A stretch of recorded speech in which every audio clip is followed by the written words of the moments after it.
ജാതി സംവരണം ഉപേക്ഷിക്കണം എന്ന് കേന്ദ്ര സംസ്ഥാന സർക്കാരുകളോട് ആവശ്യപ്പെടുന്ന പ്രമേയം പാസാക്കി NSS പ്രതിനിധി സഭ.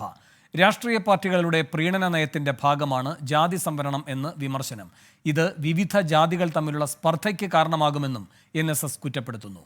ടോബി ജോൺസൺ കൂടുതൽ വിവരങ്ങളുമായി കോട്ടയത്ത് നിന്ന് ചേരുന്നു. ടോബി, ഇവിടെ വലിയ ചർച്ചയായിട്ടില്ലാത്ത വിഷയമാണ്, പക്ഷേ അത് തുടർന്നുള്ള നാളുകളിലും ഉണ്ടാകരുത് എന്ന ഒരു മുൻകൂർ പ്രതിരോധമാണോ NSSന്റെ ഈ നീക്കത്തിന് പിന്നിൽ?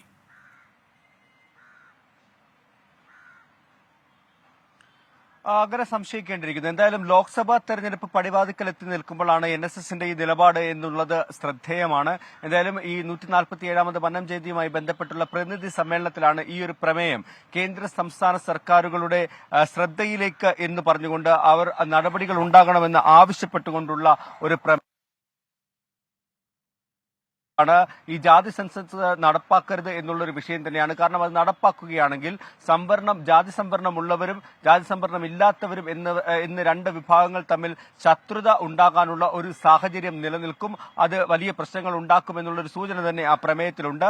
അതുപോലെ തന്നെ വിദ്യാഭ്യാസ രംഗത്തും തൊഴിൽ രംഗത്തും സാമൂഹിക രംഗത്തും പിന്നോക്കം നിൽക്കുന്നവരെ ഉയർത്തിക്കൊണ്ടുവരാനാണ് ശ്രമിക്കേണ്ടത് ഈ സംവരണത്തിലൂടെ, അല്ലാതെ ജാതി സെൻസസ് അല്ല വേണ്ടത്. ഈ ജാതി സെൻസസ് നടപ്പാക്കുന്നത് അത് രാഷ്ട്രീയ ലക്ഷ്യം വെച്ചുകൊണ്ടാണോ എന്നുള്ളൊരു സംശയം കൂടി ഈ പ്രമേയത്തിൽ ഉന്നയിക്കുന്നുണ്ട്. എന്തായാലും കൂടുതൽ പ്രതികരണങ്ങൾ ഈ ഒരു വിഷയത്തിൽ NSSന്റെ ആദ്യമായിട്ടല്ല ഇങ്ങനൊരു പ്രതികരണം വരുന്നത്. മുൻപും അവർ ഈ നിലപാട് പറഞ്ഞിട്ടുണ്ട്. ആ നിലപാടിൽ ഉറച്ചു നിൽക്കുന്നതാണ് ഇപ്പോൾ വന്നിരിക്കുന്ന ഈ പ്രമേയവും. ടോബി ജോൺസണാണ് കോട്ടയത്ത് നിന്ന് വിവരങ്ങൾ നൽകിയത്. 24 അഞ്ചിന്റെ വജ്രത്തിളക്കം.